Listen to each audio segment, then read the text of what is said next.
Hey guys, welcome to 21 Million. My name is Pete.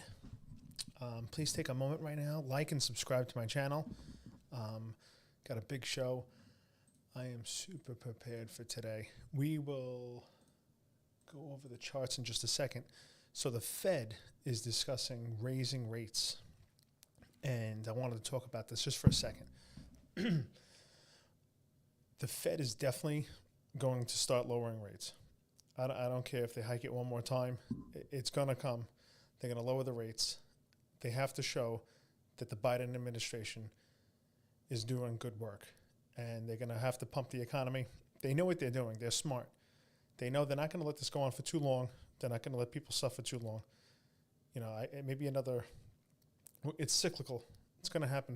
They've been doing this for 100 years, so they know exactly what to do to keep this afloat. This Ponzi scheme of currency that we have. So, anyway, with that being said, let's take a look at the markets. Okay, so CoinMarketCap, even with the dip this morning, which we kind of figured that was going to happen, we have the market cap is still at over $1 trillion. The 24-hour volume is at 56 billion. Bitcoin dominance, 42.5%. And ETH at 18%, about the same as it was last week. Bitcoin's at 23.1, down a little bit today. Ethereum's at 15.81. BNB's at 308. I'm just going to go through the top 10. XRP's at 39 cents. Cardano's at 38 cents. Dogecoin is in the top 10, which is ridiculous, is at 8 cents, almost 9 cents. And Polygon, which I'm a big fan of lately, is at $1.12. Now let's take a look at the biggest. I want to take a look at a couple things today. Let's take a look at Polygon. I want to see what kind of upside we're dealing with here. So Polygon, all-time high, was about $2.75, $2.87, all-time high. It's at $1 right now. And they've been doing this bear market is they're doing a lot of partnerships. I think a lot of companies that were building NFTs on Solana are switching. I think the fees with transferring using Polygon are less than Ethereum, and I think there's going to be a lot of upside this bull market to make some money with Polygon, definitely. Okay, let's take a look at a couple more things. Let's look at TradingView. So yesterday, I did a live broadcast of the weekly close on the Binance chart. And like I've been saying, I have the 75 weeks on my weekly chart, 75 weeks from and to the halvening, which is scheduled for the beginning of April. And like I said yesterday, we printed blue triangle, which we don't see often on MarketCypher. Usually signals major upside, especially on the weekly chart. Oops.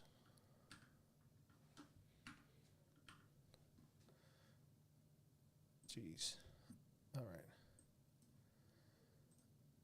Like I said, especially on the weekly chart, when you see the blue triangle, you're going to see major upside. And let's take a look, because the CME was closing today. I'm having such trouble right now. There you go. All right. So the big thing everyone's talking about lately is the CME gap. We have a gap right here. As you can see, it closed on a Friday, opened on a Monday higher. It's around $20,000, almost $20,000 even. So that happens to be an area where we see a major resistance and support. I think we fill this gap. I think this gap gets filled, I think, sooner rather than later. I don't think it's going to be a big deal. I think it's going to maybe even a wick. It could wick down, fill it, wick back up. I don't see this as a big deal. The other one that everyone keeps on talking about is over here. This is the one. This little bitty gap right here, right around 10 grand, 9,800, 10,000. There's a gap. I don't think that's going to get filled. This isn't a firm rule that it has to happen. This is too low. I don't see us going to $10,000. Don't wait for it. Buy. I think we've closing the week where we did last week at around 23,000 or north of 23,000. I think we're going to start seeing legs up now to the upside. Guys, keep on buying, dollar cost average in. Don't feel rushed, but don't also wait too long. Don't wait for $10,000. I don't think you're never going to see that. There would have to be a major catastrophe in the world. We have them going on right now. Everyone's preparing for a recession. The Fed's talking about. Last week I was saying that they're going to lower rates. There's a rumor that they're going to raise rates. It's not going to be for long. They're going to have to start turning around this recession. We're in one. We're not going into one. We're in one. We're coming out of one. We're at the tail end of a recession. And I just don't think, and the war with Russia and Ukraine, there is a war. There's not going to be a war. We're fighting a war. There's a war going on. So there's no need to wait for 10,000. I don't think there's going to be another pandemic. I think this time around, we're going to see major upside. On the weekly chart, back to the weekly, in my heart, when this COVID hit, we had this blue triangle come up, okay? And then right after the COVID dip, we saw it again immediately. It was very bullish, okay?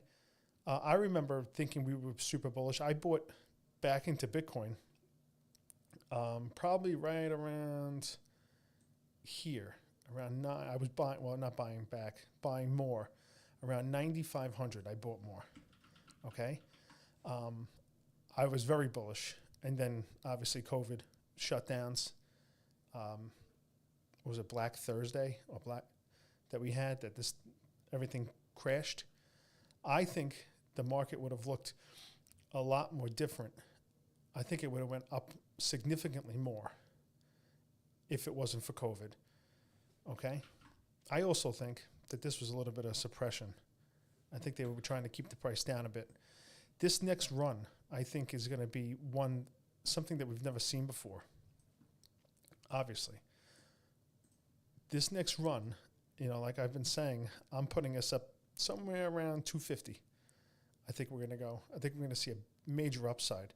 We've never before went down and touched the golden ratio from previous all-time highs. This is the first time. Every time it's significantly higher from the golden ratio. We don't dip it. We're low right now. I just don't think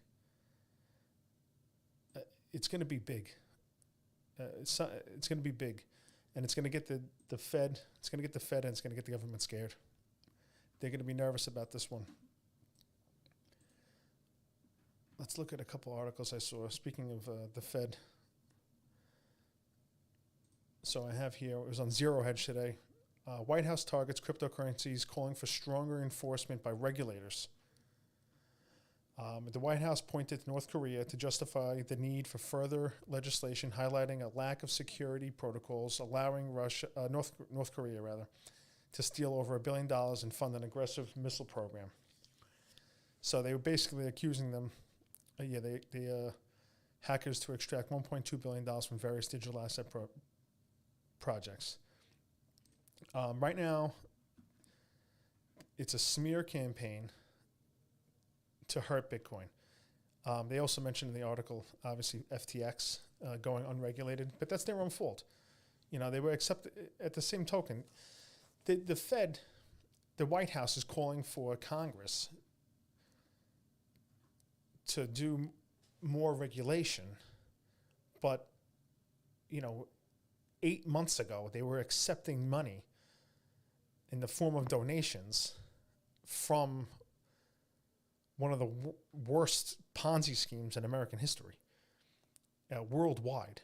So, I mean, come on. Like, you think they're going to...